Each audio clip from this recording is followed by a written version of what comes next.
Let's learn some positive affirmations for boys in Igbo language.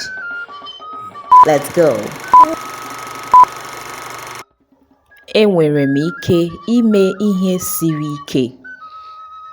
Ezuru m oke. Esiri m ike. Enwere m ike ịbụ ihe ọ bụla m chọrọ. Adị m mkpa. Ama m ihe. M ga-eme nnukwu ihe. Abụ m onye ndu. Ekwenyere m n'onwe m. Enwere m ike ịgbanwe ụwa. Adị m iche.